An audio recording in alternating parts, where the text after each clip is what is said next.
నమస్తే, welcome to STV news. ముందుగా headlines చూద్దాం.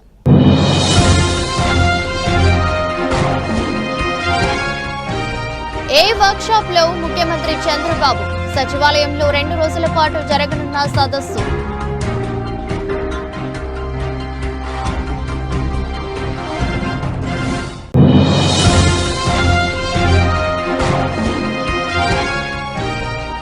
జమ్మూ కాశ్మీర్లో ఉగ్రవాది దాడిలో బలైన పర్యాటకులకు శ్రద్ధాంజలి ఘటించి సెంట్రల్ నియోజకవర్గం జనసేన నేతలు వెల్లడి.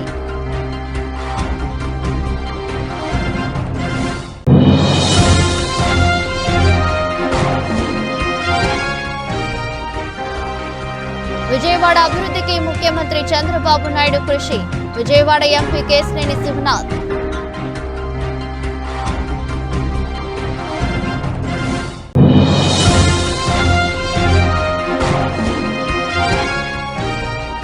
అమరావతిలోని సీకే కన్వెన్షన్ హాల్లో జాతీయ పంచాయతీరాజ్ దినోత్సవ సభ. డిప్యూటీ సీఎం పట్టణాభివృద్ధి శాఖ మంత్రి పవన్ కళ్యాణ్ హాజరు. గ్రామాలు స్వయం ప్రతిపత్తి గల వ్యవస్థలుగా ఏర్పడాలని గాంధీజీ చెప్పేవారని, తాను నగరాల్లో ఉన్నా పల్లెల్లో ఉండాలనే కోరిక ఉండేదని డిప్యూటీ సీఎం పవన్ కళ్యాణ్ అన్నారు. పల్లెల అభివృద్ధి ఎంతో కీలకమని తన అభిప్రాయాన్ని వ్యక్తం చేశారు. పంచాయతీలకు ఇచ్చిన నిధులు వాటికే ఖర్చు చేయాలని చెప్పానని, అలాగే అమలు చేస్తున్నానని చెప్పారు. జాతీయ పంచాయతీరాజ్ దినోత్సవ సభ అమరావతిలోని సీకే కన్వెన్షన్ హాల్లో జరిగింది. ఈ కార్యక్రమానికి డిప్యూటీ సీఎం పట్టణాభివృద్ధి శాఖ మంత్రి పవన్ కళ్యాణ్ హాజరయ్యారు. ఈ సందర్భంగా గ్రామీణాభివృద్ధిని చూపిస్తూ ఏర్పాటు చేసిన ప్రదర్శనను తిలకించారు. గ్రామాల్లో రోడ్లు, మంచినీరు, మౌలిక వసతుల కల్పన వంటి పురోగతిని పవన్ కు అధికారులు వివరించారు. అనంతరం పవన్ కళ్యాణ్ మాట్లాడుతూ, కూటమి ప్రభుత్వం ఏర్పాటైన సందర్భంగా తాను పంచాయతీరాజ్ శాఖను ఇష్టంగా ఎంచుకున్నానని చెప్పారు. గ్రామాలు స్వయం ప్రతిపత్తి గల వ్యవస్థలుగా ఏర్పడాలని గాంధీజీ చెప్పేవారని, తాను నగరాల్లో ఉన్నా పల్లెల్లో ఉండాలనే కోరిక ఉండేదని పవన్ తెలిపారు. పల్లెల అభివృద్ధి ఎంతో కీలకమని తన అభిప్రాయం వ్యక్తం చేశారు. పంచాయతీలకు ఇచ్చిన నిధులు వాటికే ఖర్చు చేయాలని చెప్పానని, అలాగే అమలు చేస్తున్నామన్నారు. ఈ విషయంలో తనకు సహాయ సహకారాలు అందిస్తున్న శశిభూషణ్, కృష్ణతేజ, ఇతర అధికారులకు ధన్యవాదాలు తెలిపారు. నేడు గ్రామాల్లో రోడ్లు, నీరు, ఇతర మౌలిక వస్తువులు కల్పించడంలో కీలక పాత్ర వారిదేనన్నారు. ఈ అభివృద్ధి పనుల కోసం నగలు తాకట్టు పెట్టి పనులు చేశారని, నిధులు రావడంలో కొంత జాప్యం జరిగిందన్నారు. దీనివల్ల కాంట్రాక్టర్లకు బిల్లులు ఇవ్వలేకపోయామన్నారు. కూడా ఇవాళ గత ప్రభుత్వం వాళ్ళు రావాల్సిన నిధుల్ని అన్ని నిర్వీర్యం చేసేసింది. తీసుకోవాల్సిన నిర్ణయాలన్నింటినీ నిర్వీర్యం చేసింది. 15వ ఆర్థిక సంఘం ద్వారా మంజూరైన నిధుల్ని సమర్థవంతంగా పంచాయతీలకు వినియోగించలేకపోయారు. అయితే మన ప్రభుత్వం వచ్చిన తర్వాత సకాలంలోనే 1121 కోట్ల రూపాయలు నేరుగా పంచాయతీలకి బడ్జెట్ విడుదలలో ఉత్తర్వులు జారీ చేయడం జరిగింది. మన ప్రభుత్వం వచ్చిన రోజు నుండి ప్రతి అడుగు పంచాయతీలని బలోపేతం చేసే దిశగానే మనం ముందుకెళ్తా ఉన్నాం. సర్పంచుల ఆత్మ గౌరవాన్ని పెంపొందించింది. ఇందాక చెప్పినట్టుగా జాతీయ పండుగలైనటువంటి స్వాతంత్ర మరియు గణతంత్ర దినోత్సవాల నిర్వహణకు మంజూరు చేసిన నిధుల్ని 100 నుండి 10,000కి మరియు 250 నుండి 25,000కి పెంచాం. మునుపటి ప్రభుత్వంలో ఉపాధి హామీ పథకం కింద గ్రామ అభివృద్ధిలో ఎలాంటి నిర్ణయాలు తీసుకున్నారు, ఎలాంటి పనులు జరుగుతున్నాయనే దానిపైన స్పష్టత ఉండేది కాదు. కానీ మన ప్రభుత్వం రాగానే ఉపాధి హామీ పథకాన్ని పారదర్శకంగా అమలు చేస్తూ సోషల్ ఆడిట్స్ చాలా సమర్థవంతంగా నిర్వహించడం జరిగింది. ఇప్పటి వరకు ఉపాధి హామీ పథకం కింద 46,94,000 కుటుంబాలకు చెందిన 75,23,000 మంది ఉపాధి ఇక్కడ కూలీ అని రాశారు. నాకు ఈ పదం కొంచెం ఇబ్బందిగా ఉంది. అంటే వేజ్ సీకర్స్ అది ఇంగ్లీష్, నేను అనేది శ్రామికులు అనే పడదాం, లేదంటే దీనికి ఒక పదం పట్టుకుందాం. దీనికి అంటే గ్రామ వికాస నరేగా శ్రామికులు అనే పదం నాకు ఇష్టంగా అనిపిస్తుంది. పల్లెల్ని నిర్మించే కార్మికులు, లేదంటే గౌరవం ఇవ్వాలి, అంతేగాని ఏదో ఉపాధి మన కూలీ ఇస్తున్నాం డబ్బులు వెళ్ళిపోయిన అలా ఉంది. అందుకని దయచేసి దీన్ని ఒకసారి, ఎందుకంటే పిఆర్ డిపార్ట్మెంట్లో లేదంటే న్యూస్ పేపర్స్లో అన్నిటి కూడా ఉపాధి హామీ కూలీ అంటే కూలీ అనే పదం బ్రిటిష్ వాళ్ళ నుంచి వచ్చింది. మనల్ని భారతీయుల్ని, చైనీస్ని బయట తోటలు పనిచేయడానికి అది చాలా డిరగేటరీ టర్మ్. అందుకని దయచేసి ఆ పదం మనం వాడద్దు. అందరినీ మార్చలేం, కానీ దయచేసి ఈ పదం పంచాయతీరాజ్ ప్రిన్సిపల్ సెక్రటరీ గారికి, ఉన్నతాధికారులకు కూడా నా విజ్ఞాపన. ఇంకొక కొత్త పదం ఏదైనా పట్టుకుని నరేగా శ్రామికులను అనండి, లేదంటే గ్రామ వికాస శ్రామికులు అనండి. శ్రామికుడు అనే పదం వాడండి దయచేసి. అందుకని ఈ ఉపాధి హామీ కింద గ్రామాభివృద్ధికి ఎలాంటి మనకి ఈ ఉపాధి శ్రామికులకి వారి సొంత గ్రామాల్లో ఉపాధిని కల్పించాం. 24-25 ఆర్థిక సంవత్సరంలో 24,23,00,000 పని దినాలను 5,10,000 కుటుంబాలకు 100 రోజులు పని కల్పించాం. మన ప్రభుత్వం ఏర్పడిన వెంటనే పంచాయతీరాజ్ వ్యవస్థకు జీవనాడి అయినటువంటి గ్రామ సభలను చిత్తశుద్ధితో సమర్థవంతంగా నిర్వహించగలుగుతున్నాం. గ్రామ సభల ద్వారా గ్రామ స్థాయిలో ప్రజల అవసరాలను గుర్తించి ప్రాధాన్యతతో కూడిన నిర్ణయాలు తీసుకుంటున్నాం. ఇలాంటి దృఢ సంకల్పంతో ఒక్కసారి 13,326 గ్రామ పంచాయతీల్లో గ్రామ సభలు నిర్వహించి ప్రపంచ రికార్డును కూడా మనం సాధించాం. గ్రామ సభల్లో తీసుకున్న నిర్ణయాలు పల్లె పండుగ ద్వారా పూర్తి చేసిన పనులు మీ దృష్టికి తీసుకొస్తాం. 4,000 కిలోమీటర్లు సిసి రోడ్లు నిర్మించాం. 21,564 గోకులాలు నిర్మించాం. 12,950 నీటి తొట్టులని, అంటే మనకి మూగజీవాలకు కావాల్సిన నీటి తొట్టుల్ని నిర్మించాం. 20,286 ఫామ్ పౌండ్స్ని తీసి మనం పూర్తి చేశాం.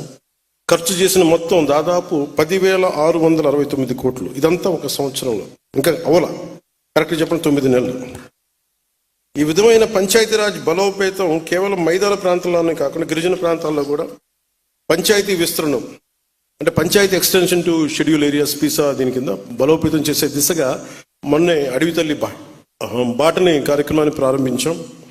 ఇందులో భాగంగా 1,005 కోట్లతోటి 601 అనుసంధానం లేని పర్టికులర్లీ వల్నరబుల్ ట్రైబల్ గ్రూప్స్ హ్యాబిటేషన్స్కు 1,069 కిలోమీటర్ల రోడ్లని కుటుంబ ప్రభుత్వం నారా చంద్రబాబు గారి నాయకత్వంలో మన ప్రధానమంత్రి నరేంద్ర మోదీ గారి సహకారంతో అమరావతి రాజధాని ముఖద్వారమైన విజయవాడ అభివృద్ధికి ముఖ్యమంత్రి చంద్రబాబు నాయుడు కృషి చేస్తున్నారని విజయవాడ ఎంపీ కేశినేని శివనాథ్ అన్నారు.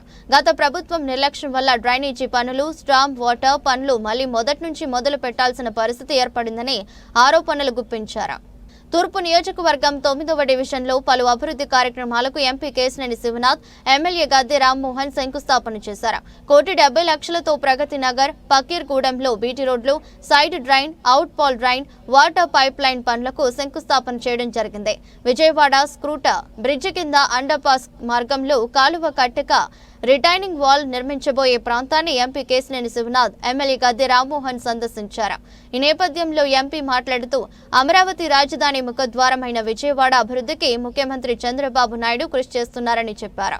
గత ప్రభుత్వం నిర్లక్ష్యం వల్ల డ్రైనేజీ పనులు, స్టామ్ వాటర్ పనులు మళ్లీ మొదటి నుంచి మొదలు పెట్టాల్సిన పరిస్థితి ఏర్పడిందన్నారు.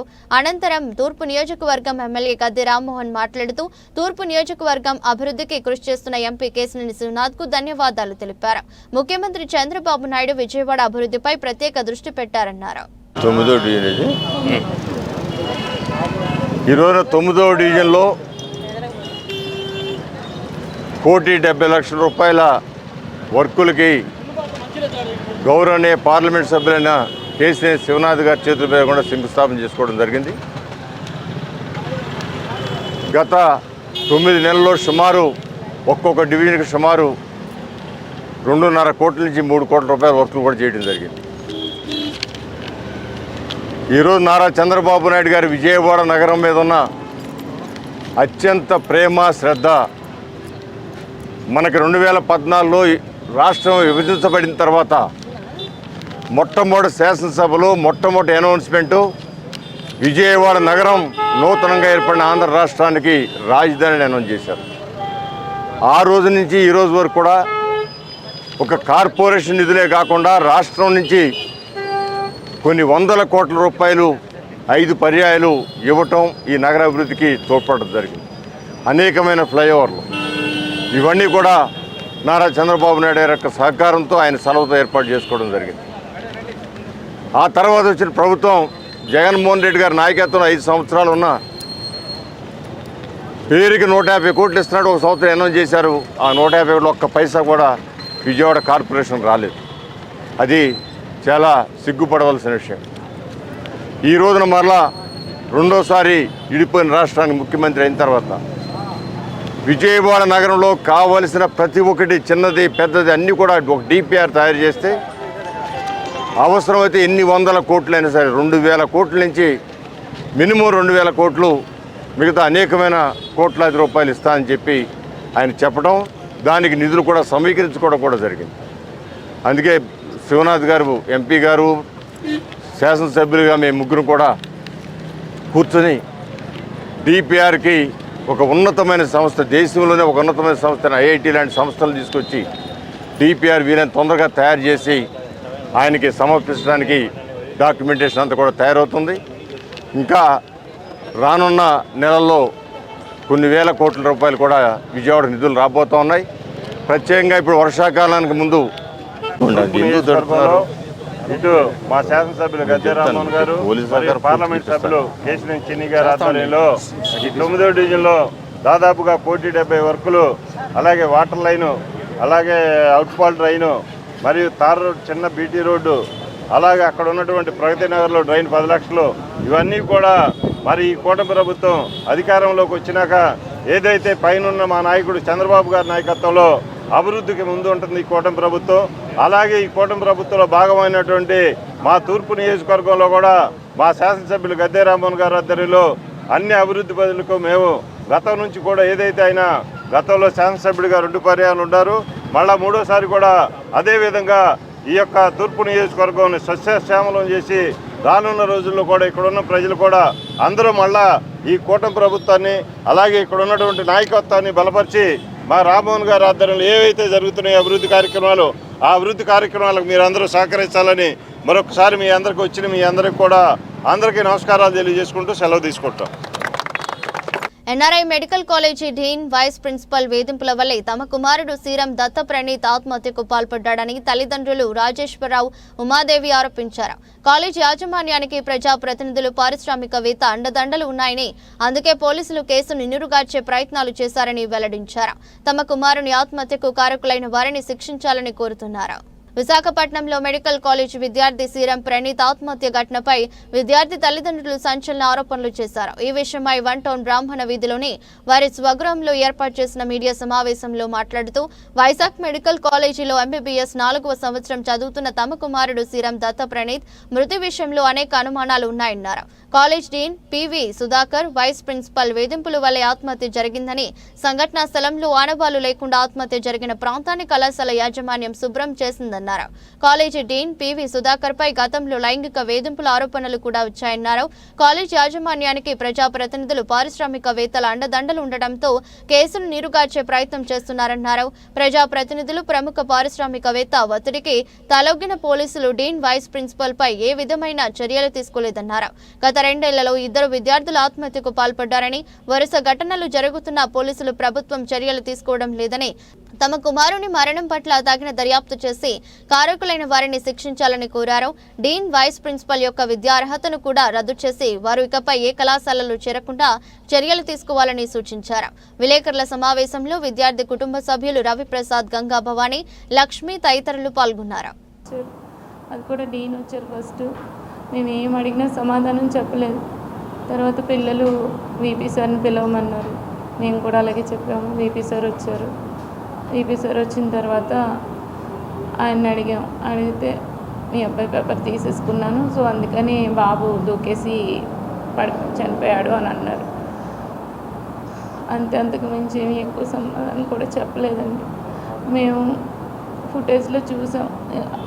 ఓన్లీ పేపర్ తీసేసుకుంటేనే అలా ఏం అయిపోడండి బాబు అని అడిగితే కూడా చాలా రెక్లెస్గా మాట్లాడారులేండి. సరిగా ఏమీ మాకు ఒబిడియంట్గా అయితే సమాధానం చెప్పలేదు. పేరెంట్స్ అని గౌరవం లేదు. చాలా తాడాగా మాట్లాడాడు ఆయన. ఈ సీసీటీవీ ఫుటేజ్లో చూసాము. బాబు 4-5 సార్లు వెళ్ళి అడిగాడు, రిక్వెస్ట్ చేశాడు, కానీ ఇవ్వలేదు. లాస్ట్లో మళ్ళీ అడిగాడు. ఏం మాట్లాడారో తెలీదు. తర్వాత బాబు వెళ్ళి నడుచుకుంటానే వెళ్ళి సూసైడ్ చేసుకున్న తర్వాత కూడా ఆయన ఉన్న చోటుని ఉన్నాడు, కదలలేదు. బీపీ అసలు కనీసం పడిపోయాడు పిల్లాడు అంటే పైనుంచి చూడటం కానీ వెళ్ళి చూడటం కానీ అట్లాంటిది ఏం లేకుండా అక్కడే కూర్చుని ఉన్నాడు అనమాట. చాలాసేపటి వరకు అలాగే కూర్చుని ఉన్నాడు. కిందన బాబుని కూడా ఎలా తీసుకెళ్లారో, ఏం చేశారో, హాస్పిటల్కి తీసుకెళ్లారు, ఎవరు తీసుకెళ్లారో, ఏమి ట్రీట్మెంట్ ఏమి ఇచ్చారో ఏమీ తెలియదు. మాకు ఏమీ చెప్పలేదు. మాకు అసలు మేనేజ్మెంట్ కూడా ఏమీ రెస్పాండ్ అవ్వలేదు. అసలు మాకు ఇప్పటి వరకు కూడా ఏమీ ఇవ్వలేదు. అప్పుడైతే పోనీ అనుకోవచ్చు, ఇన్ని రోజులైనా మేనేజ్మెంట్ ఏం రెస్పాండ్ అవ్వలేదు. పోలీసులు కూడా మేము కేసు పెట్టాం కానీ ఎవరిని అరెస్ట్ చేయలేదు ఇప్పటికి వచ్చి.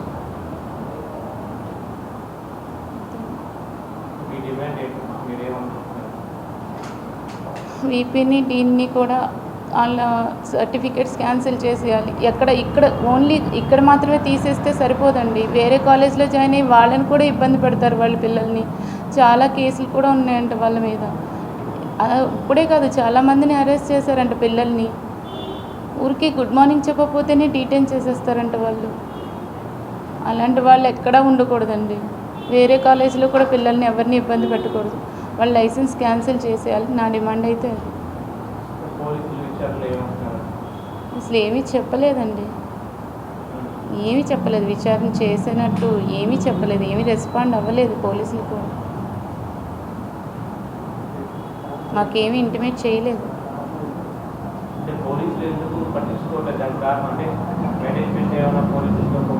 మాకు తెలియదు కదండి. పొలిటికల్ ప్రెసిడెంట్ కొడుకు పేపర్ తీసుకున్నప్పుడు కూడా బాధపడలే. పక్క వాళ్ళు అడిగారా అని తీసుకున్న నెక్స్ట్ ట్రిప్ రాసుకుంటానన్నాడు ఎగ్జామ్. సో సూసైడ్ చేసుకున్న ఆలోచన లేదు అడికి. అది విషయం. పొలిటికల్గా వాళ్ళకి పెద్ద బిజినెస్ పార్సనవేత్త ఆయన, పెద్ద బిజినెస్ ఉంది ఆయనకి అనుకుంటున్నాను నేను. ఆ ఎన్ఆర్ఐ కాలేజ్ యజమానిని అంచేత వాళ్ళ పొలిటికల్ ప్రెషర్ వల్ల పోలీసులు ఏమీ చేయలేకపోయారు.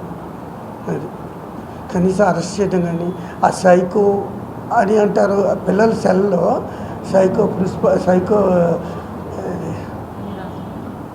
రాసుకున్నారు. డీను వాడిని పేర్లు సైకో 1 సైకో 2 అని పెట్టుకున్నారు. ఇప్పుడు మా పిల్లోడు పోయాడు, మేము బాధపడట్లేదు. మిగిలిన పిల్లల భవిష్యత్తు ఏంటి? మా పిల్లలకి సపోర్ట్ చేసినందుకు వాళ్ళు ఏం చేస్తారని భయం వేస్తుంది నాకు.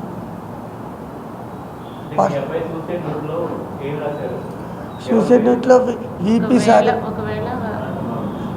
నేను ఒకవేళ సూసైడ్ చేసుకుంటే వీపీ సారే కారణం అని రాశారు. పోలీసులకు చెప్పామండి, వాళ్ళ దగ్గర ఉంది స్లిప్ కూడా. విట్నెస్లు అన్నీ ఉన్నాయి, వాళ్ళు ఏం చేయట్లేదు, పట్టించుకోవట్లేదు.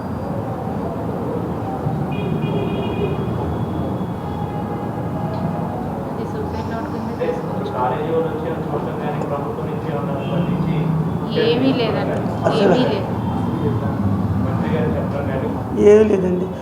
మన మాజీ మంత్రి గారు వచ్చారు, ఆయన సపోర్ట్ చేయకపోతే మాకు సీసీ ఫుటేజ్ కూడా చూపించేవారు కాదు. మా ఇంతకుముందు ఎడ్యుకేషన్ మినిస్టర్ అయిన వైజాగ్ ఆయన వచ్చి పాపం మొత్తం గట్టిగా దబాయిస్తే వల్ల మనకు సీసీ ఫుటేజ్ చూపించడం వల్ల అక్కడ ఏం జరిగింది తెలిసింది. గంటా శ్రీనివాస్ గారండి. ఆయన చాలా ఒక 4 hours దాకా ఆయన అక్కడ ఉండి ఫైట్ చేశారండి మా కోసం.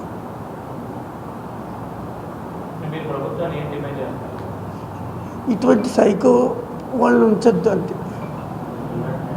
న్యాయం చేయాలి. పిల్లలకి న్యాయం చేయాలి. పిల్లలకి మాకు న్యాయం చేయాలని కోరుకుంటున్నాను.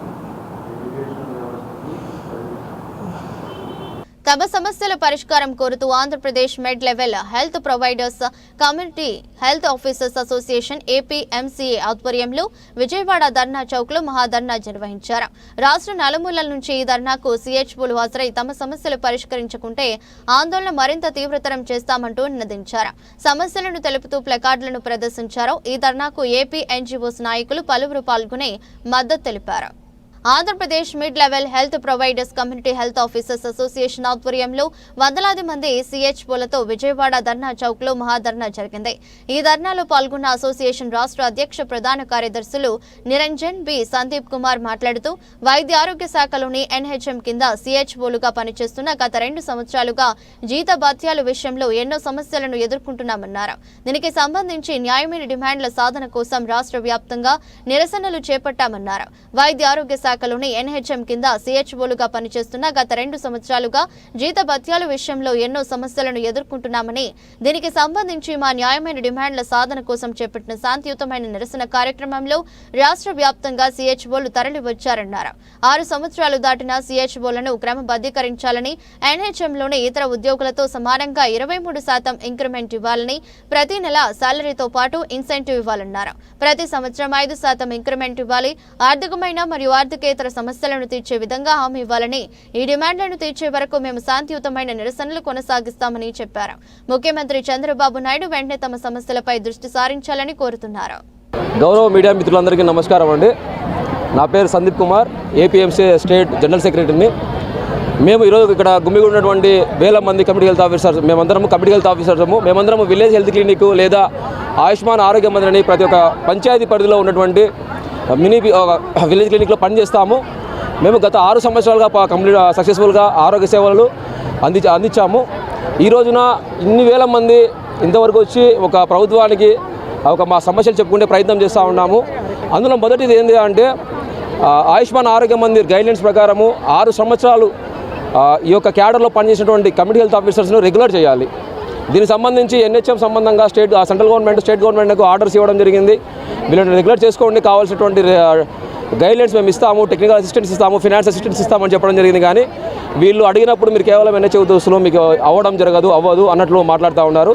రెండో విషయం ఏందిరా అంటే 2023లో 189 క్యాడర్లు ఉన్న ఎన్హెచ్ఎంలో 188 క్యాడర్లకు వేతన సవరణ 23% జీతాలు పెంచి కేవలం 10,032 మంది కమ్యూనిటీ హెల్త్ ఆఫీసర్ ఉన్నటువంటి క్యాడర్ను విస్మరించడం జరిగింది.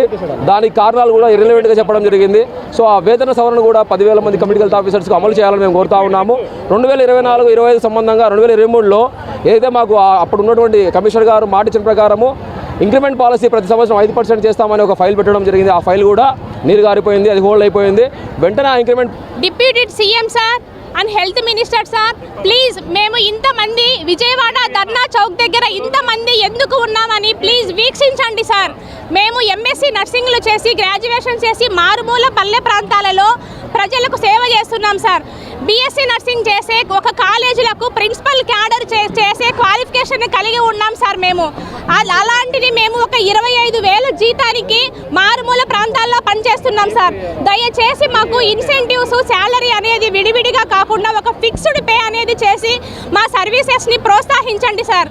అదేవిధంగా 6 సంవత్సరాలు కంప్లీట్ అయినా ప్రతి ఒక్క ఉద్యోగికి గవర్నమెంట్ ఆఫ్ ఇండియా గైడ్లైన్స్ ప్రకారము మమ్మల్ని అందరినీ రెగ్యులరైజ్ చేయాలి అని ఉంది సార్. దయచేసి దాని గురించి ఒకసారి విమర్శించి అధికారులతో చర్చించి మాకు ఉద్యోగ భద్రత కలిగించేలాగా చూడండి సార్. లేదంటే మేము కాంట్రాక్ట్ ఉద్యోగులం అనేసి ఫీల్డ్ లెవెల్లో లోపల బయట చాలా అవమానాలు పాలవుతున్నాం సార్. దయచేసి మమ్మల్ని ఈ గైడ్లైన్స్ ప్రకారము 6 సంవత్సరాలు కంప్లీట్ అయిన ఫస్ట్ బ్యాచ్ వాళ్ళని రెగ్యులరైజ్ చేయండి సార్. అదేవిధంగా 187 క్యాడర్లు ఉండే నేషనల్ హెల్త్ మిషన్లో ప్రతి ఒక్కరికి కూడా హైక్ అనేది 23% చేశారు సార్. మా ఒక్క సిహెచ్ఓ క్యాడర్కి మాత్రము చేయలేదు సార్. ఇది ఎందుకు అని మిమ్మల్ని ప్రశ్నించి విమర్శించమని అధికారుల ద్వారా కనుక్కొని మాకు తగిన న్యాయం చేయాలని కోరుకుంటున్నాం సీఎం సార్.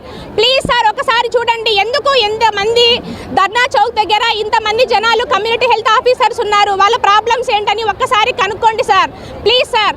అదేవిధంగా ప్రతి ప్రైవేటు జమ్మూ కాశ్మీర్లో ఉగ్రవాది దాడిలో బలైన పర్యాటకులకు శ్రద్ధాంజలి ఘటించామని సెంట్రల్ నియోజకవర్గం జనసేన నేతలు వెల్లడించారు. బాధిత కుటుంబాలకు న్యాయం చేయాలని ప్రధాని మోదీకి విజ్ఞప్తి చేశారు. సాంబమూర్తి రోడ్డు బాబాజీపేటలో అంబేద్కర్ విగ్రహం వద్ద జమ్మూ కాశ్మీర్లో ఉగ్రవాద దాడిలో హతమైన పర్యాటకులకు ప్రగాఢ సానుభూతిని తెలియజేయడానికి జనసేన నేతలు జనసేన కన్నీటి నివాళి కార్యక్రమాన్ని నిర్వహించారు. వారి ఆత్మలకు శాంతి చేకూరాలని వారి కుటుంబ సభ్యులకు సంతాపం తెలిపారు. ఈ సందర్భంగా జనసేన నేతలు మాట్లాడుతూ జమ్మూ కాశ్మీర్లో జరిగిన ఉగ్రవాద దాడిని వారు ఖండించారు. కుటుంబ సభ్యుల ముందే తమ వాళ్ళని కోల్పోవడం బాధాకరమన్నారు.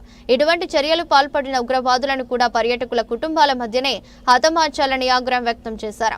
ప్రధానమంత్రికి ఉగ్రవాదాన్ని వేరి పారేయాలని విజ్ఞప్తి చేశారు.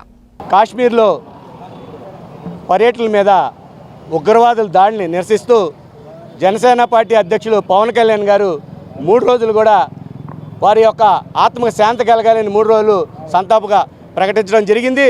దానిలో భాగంగానే విజయవాడ జనసేన పార్టీ సెంట్రల్ నియోజకవర్గం ఆధ్వర్యంలో మరి ఈ రోజున ఇక్కడ మరి సామూర్తి రోడ్డు అంబేద్కర్ గారి సాక్షిగా ఈ రోజున వారి ఆత్మకి శాంతి కలగాలని చెప్పి నిరసన కార్యక్రమం తెలియజేయడం జరిగింది. నేను ఒక భారతీయుడిగా, ఒక జనసేన పార్టీ సెంట్రల్ నియోజకవర్గ ఇన్ఛార్జిగా మోడీ గారిని వేడుకుంటున్నాను. ప్రధానమంత్రిగా మీకు పూర్తిగా మేమందరం కూడా సహకరిస్తాం.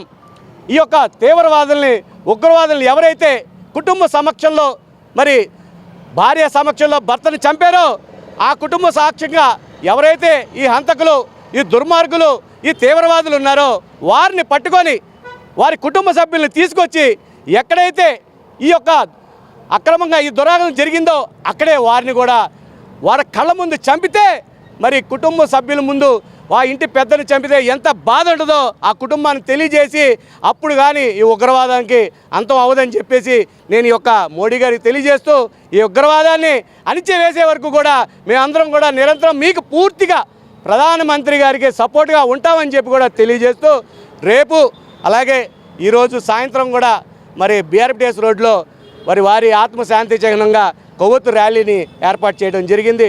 దానికి కూడా మరి ప్రజలు కూడా వచ్చి వారి ఆత్మశాంతికి కలగాలని చెప్పి మద్దతు తెలియజేయాలని కూడా కోరుకుంటున్నాను.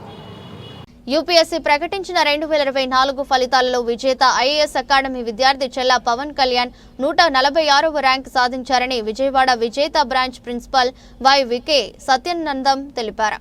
ఈ సందర్భంగా విజయవాడ కేదారేశ్వరపేట వద్ద కల బ్రాంచ్ కార్యాలయంలో పవన్ ను సత్కరించారు. ఈ సందర్భంగా ప్రిన్సిపల్ మాట్లాడుతూ గుంటూరుకు చెందిన పవన్ కళ్యాణ్ అకాడమీ వ్యవస్థాపకులు కిషోర్ వద్ద శిక్షణ పొంది ఈ ర్యాంకు సాధించారని, పవన్ మన ఆంధ్రప్రదేశ్ వ్యక్తి కావటం గర్వకారణమని అన్నారు.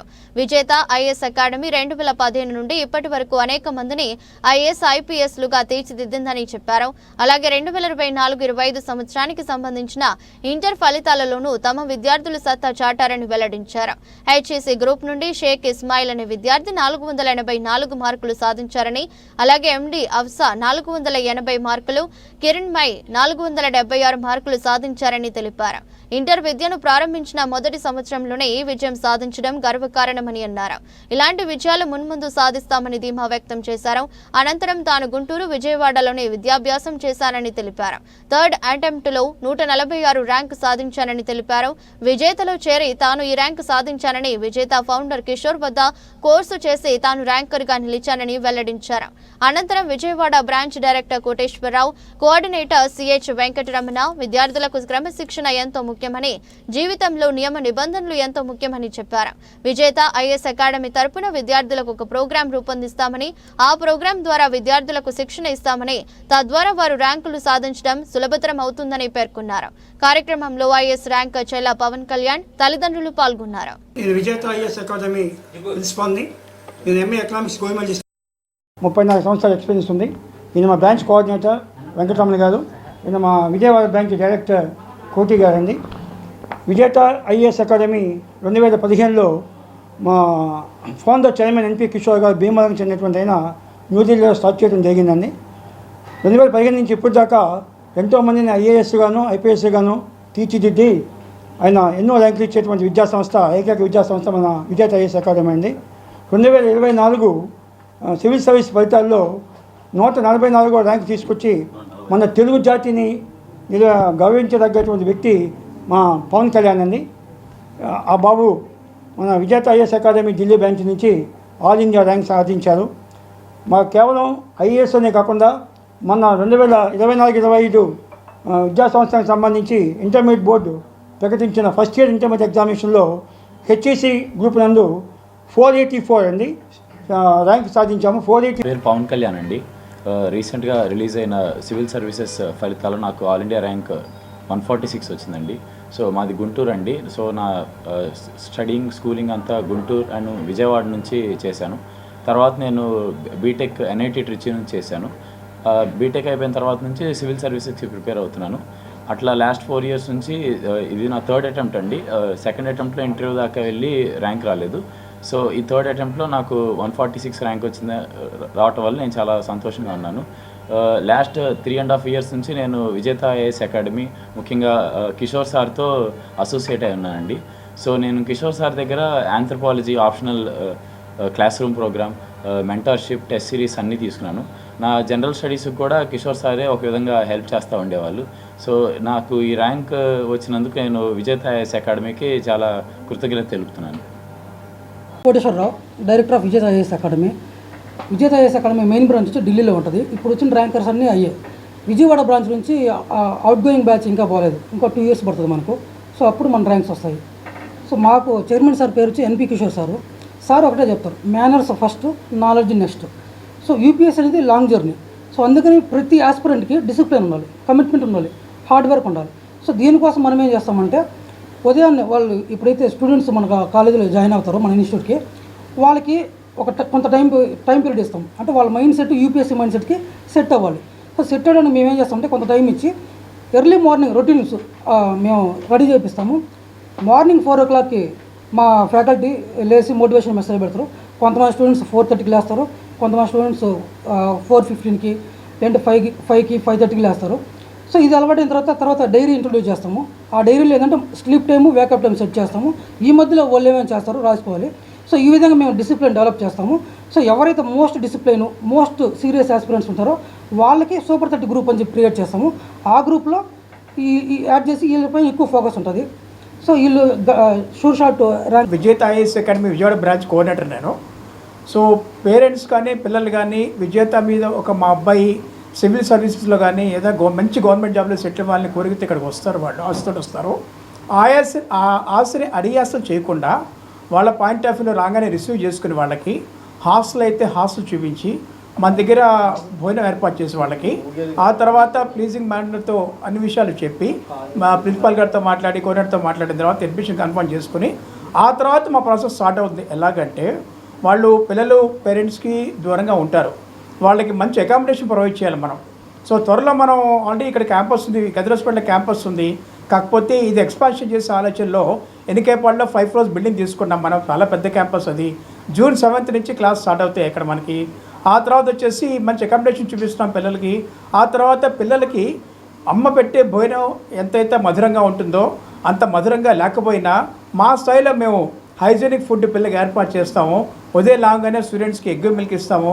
తర్వాత బ్రేక్ఫాస్ట్ మామూలుగానే ఉంటుంది, తర్వాత లంచ్ డిన్నర్ మామూలుగా ఉంటుంది. ఇది కాకుండా మనం చేసేది ఏంటంటే పిల్లలకి ఎన్నికల మేనిఫెస్టోలో ఇచ్చిన హామీ ప్రకారం భవన నిర్మాణ కార్మికుల సంక్షేమ బోర్డును పునరుద్ధరించి పథకాలు అమలు చేయాలని కోరుతూ బిల్డింగ్ వర్కర్స్ యూనియన్ ఆధ్వర్యంలో విజయవాడ ధర్నా చౌక్ లో ధర్నా జరిగింది. ఈ ధర్నాలో యూనియన్ ఎన్టీఆర్ జిల్లా ప్రధాన కార్యదర్శి పిల్లి నరసింహారావు పాల్గొని మాట్లాడుతూ సంక్షేమ బోర్డు పునరుద్ధరిస్తే ఈ ప్రభుత్వానికి వాటిలే నష్టం ఏమిటో అర్థం కావడం లేదన్నారు. తక్షణమే సంక్షేమ బోర్డుని పునరుద్ధరించి భవన నిర్మాణ కార్మికుల సమస్యలు పరిష్కరించాలని డిమాండ్ చేశారు. భవన నిర్మాణ కార్మికుల యూనియన్ సిఐటి ఆధ్వర్యంలో ధర్నా చౌక్ వద్ద ధర్నా నిర్వహించారు. ఈ ధర్నాలో పాల్గొన్న యూనియన్ ఎన్టీఆర్ జిల్లా ప్రధాన కార్యదర్శి పిల్లి నరసింహారావు మాట్లాడుతూ మన రాష్ట్రంలో గత ప్రభుత్వం కార్మికులకు అమలవుతున్న సంక్షేమ పథకాలను నిలిపివేస్తూ మెమో 1214ని జారీ చేసిందన్నారు. దీంతో 2009 నుండి అమలవుతున్న సంక్షేమ పథకాల అమలు ఆగిపోయిందన్నారు. నాటి నుండి నేటి వరకు ఒక కార్మికుడికి కూడా సంక్షేమ పథకం అమలు జరగడం లేదన్నారు. గత ప్రభుత్వం భవన నిర్మాణ కార్మికులకు అన్యాయం చేస్తుందని మేము అధికారంలోకి వస్తే వెంటనే భవన నిర్మాణ కార్మికుల సంక్షేమ బోర్డుని పునరుద్ధరిస్తామని, పథకాలు అమలు చేస్తామని ఎన్నికల ముందు నారా చంద్రబాబు నాయుడు, పవన్ కళ్యాణ్, లోకేష్ ప్రతి మీటింగ్లోనూ చెప్పారని, తమ ఎన్నికల మేనిఫెస్టోలో కూడా హామీ ఇచ్చారని, కూటమి ప్రభుత్వం అధికారానికి వచ్చి 10 నెలలు పూర్తయిన హామీ అమలుకు ఎటువంటి చర్యలు చేపట్టలేదన్నారు. ఇప్పటికైనా భవన నిర్మాణ కార్మికుల సమస్యలు పరిష్కరించాలని డిమాండ్ చేశారు. భవన నిర్మాణ కార్మికులకు సంక్షేమ పథకాలు అమలు చేయడానికి ప్రభుత్వం ₹1 కూడా కేటాయించాల్సిన అవసరం లేదన్నారు. తక్షణమే బిల్డింగ్ వర్కర్స్ వెల్ఫేర్ బోర్డును పునరుద్ధరించి సంక్షేమ పథకాలు అమలు చేయాలని కోరారు. మెమో నెంబర్ 1214ను రద్దు చేసి బిల్డింగ్ వర్కర్స్ వెల్ఫేర్ బోర్డుని పునరుద్ధరించాలని, గతంలో స్క్రూటినీలో ఆమోదించిన క్లెయిమ్లకు వెంటనే నిధులు చెల్లించాలన్నారు. ఈ రోజున భవన నిర్మాణ కార్మికులు, రాష్ట్రంలో ఉన్నటువంటి 30 లక్షల మంది కార్మికులు రోడ్డెక్కాల్సినటువంటి పరిస్థితి ఏర్పడింది. ప్రధానంగా ఈ ప్రభుత్వం అధికారంలోకి వచ్చే ముందు మేము రాగానే సంక్షేమ బోర్డుని తెరిపిస్తాం, గత ప్రభుత్వం అన్యాయం చేసింది, మీకు న్యాయం చేస్తాము అని చెప్పి చంద్రబాబు నాయుడు గారు కానివ్వండి, అట్లాగే పవన్ కళ్యాణ్ గారు కానివ్వండి, లోకేష్ బాబు గారు కానివ్వండి, ప్రతి మీటింగులో కూడా భవన నిర్మాణ కార్మికులకి సంక్షేమ బోర్డుని తీస్తాం, పని చేపిస్తాం అని చెప్పి హామీ ఇస్తాం అనేది జరిగింది. హామీనే కాదు, ఎన్నికల మేనిఫెస్టోలో కూడా సంక్షేమ బోర్డుని అమలు చేస్తామని చెప్పి పెట్టుకోవడం అనేది జరిగింది వాళ్ళు. కానీ తీరా చూస్తే 10 నెలలు అయిపోయింది, 11వ నెల రాబోతుంది. అయినా కానీ సంవత్సరేకం వచ్చేసింది, కానీ మాకు ఇచ్చినటువంటి హామీని అమలు చేసేదానికి వాళ్ళకి చేతులు రావట్లా. దీంట్లో ప్రధానంగా గుర్తుంచుకోవాల్సింది సోదరులారా, ఈ రోజున గవర్నమెంట్ ఒక్క రూపాయి కూడా మనకి ఇవ్వాల్సినటువంటి అవసరం లేదు. మేము చెమటోడ్చి భవన నిర్మాణ కార్మికులు కష్టపడి నెలకు రూపాయి కాడికి 30 లక్షల మంది అనేక విధాలుగా పనిచేసుకుంటూ ఇబ్బందులు పడుతూ కూడా మేము దాచుకోవడం అనేది జరిగింది. ఆ దాచుకున్నటువంటి డబ్బుని ఇవాళ దాదాపు వేలాది కోట్ల రూపాయలు మా డబ్బు ఉంది. మా డబ్బు నుంచే సంక్షేమ బోర్డుని అమలు చేయాలి, కానీ గవర్నమెంట్ నుంచి మేము ఒక్క రూపాయి కూడా అడుగుతున్నాం. ఈ స్థితిలో చంద్రబాబు నాయుడు గారు మరి మాకు ఆ చట్టాన్ని అమలు చేస్తానని చెప్పి ఇంతవరకు చేయలే. దయచేసి చట్టాన్ని అమలు చేయాలని చెప్పి, సంక్షేమ బోర్డుని జరిపించాలని చెప్పి, 12-14 జీవోని రద్దు చేయాలని చెప్పి ఇవాళ ప్రధానంగా రాష్ట్ర వ్యాప్తంగా నిర్మాణ కార్మికులు డిమాండ్ చేస్తున్నారు. పహల్గాంలో ఉగ్రవాదుల దాడిని నిరసిస్తూ ఈ దుశ్చర్యలో మృతి చెందిన వారికి సంతాపం సూచకంగా జనసేన పార్టీ మౌన దీక్ష చేపట్టింది. ఇందులో భాగంగా ఈరోజు ఉదయం నుంచి మంగళగిరిలోని పార్టీ కేంద్ర కార్యాలయం వద్ద శాసన మండలిలో ప్రభుత్వ విప్ శ్రీ పిడుగు హరిప్రసాద్, నెల్లిమర్ల ఎమ్మెల్యే శ్రీమతి లోకం నాగమాధవి మృతులకు నివాళులర్పించి మౌన దీక్షకు శ్రీకారం చుట్టారు. కార్యక్రమంలో AP MSIDC chairman Shri Chellapalli Srinivasarao, party నేతలు కళ్యాణం శివ శ్రీనివాస్, మండలి రాజేష్, పేతపూడి విజయశేఖర్, గంజి చిరంజీవి, శ్రీమతి రావి సౌజన్య తదితరులు పాల్గొన్నారు.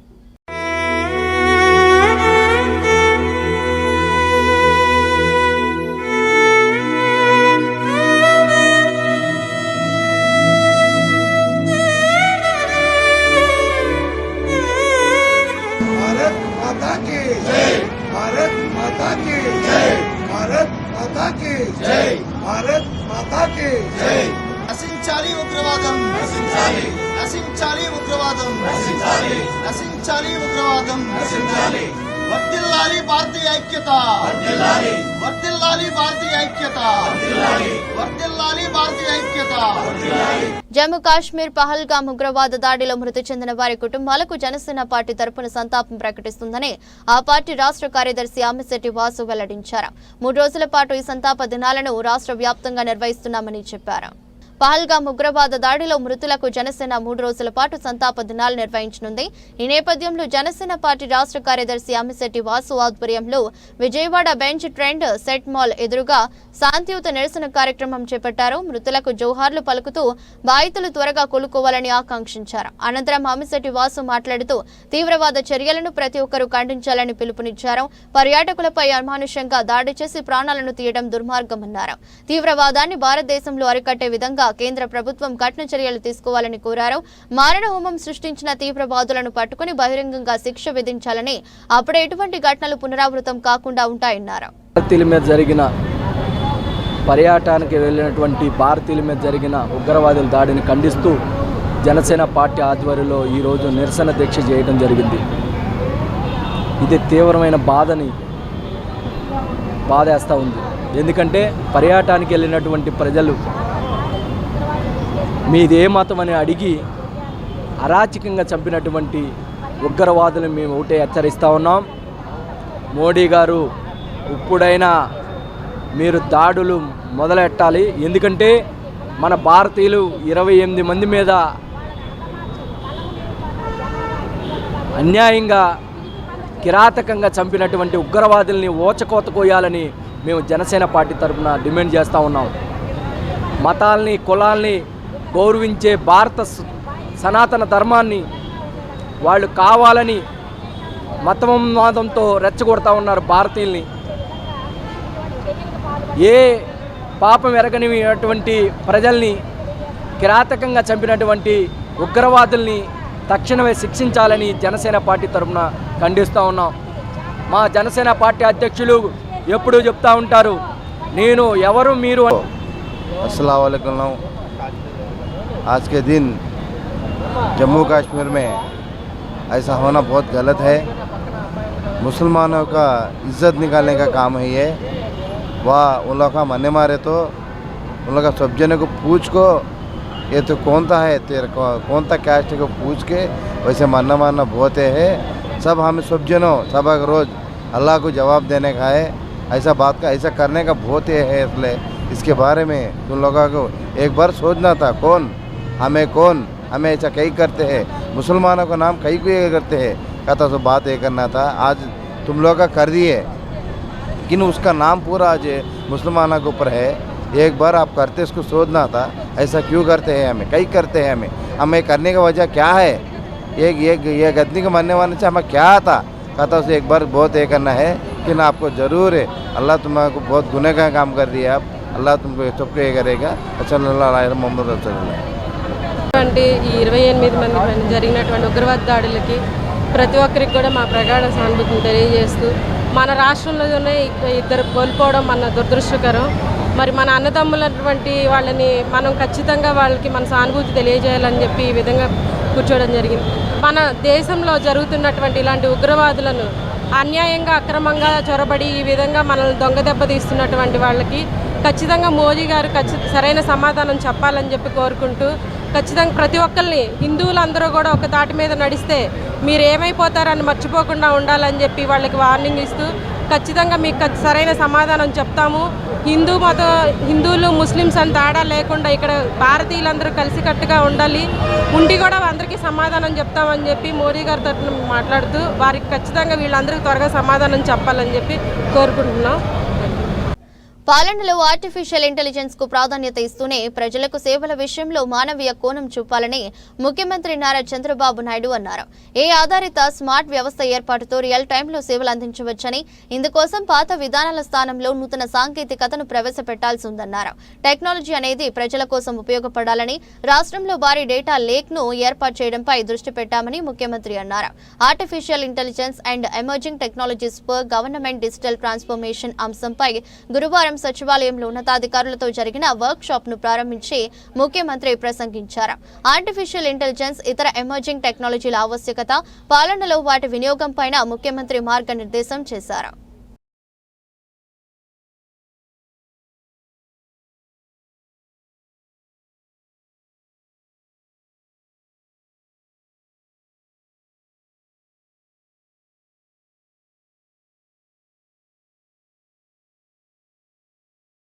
వార్తలు ముగించే ముందు మరోసారి హెడ్లైన్స్.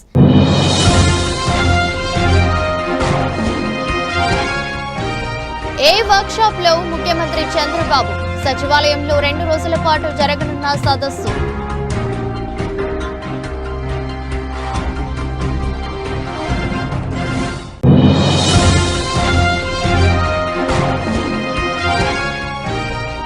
జమ్మూ కాశ్మీర్లో ఉగ్రవాది దాడిలో బలైన పర్యాటకులకు శ్రద్ధాంజలి ఘటించి సెంట్రల్ నియోజకవర్గం జనసేన నేతలు వెల్లడి.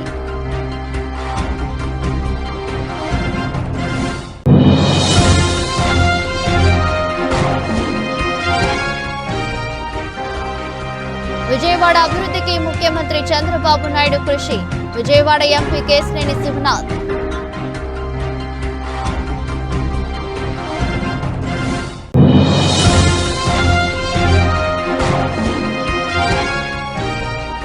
అమరావతిలోని సీకే కన్వెన్షన్ హాల్లో జాతీయ పంచాయతీరాజ్ దినోత్సవ సభ. డిప్యూటీ సీఎం పట్టణాభివృద్ధి శాఖ మంత్రి పవన్ కళ్యాణ్ హాజరు. ఇది బులెటిన్. మరో బులెటిన్లో మళ్ళీ కలుద్దాం. అంతవరకు సెలవు. నమస్కారం.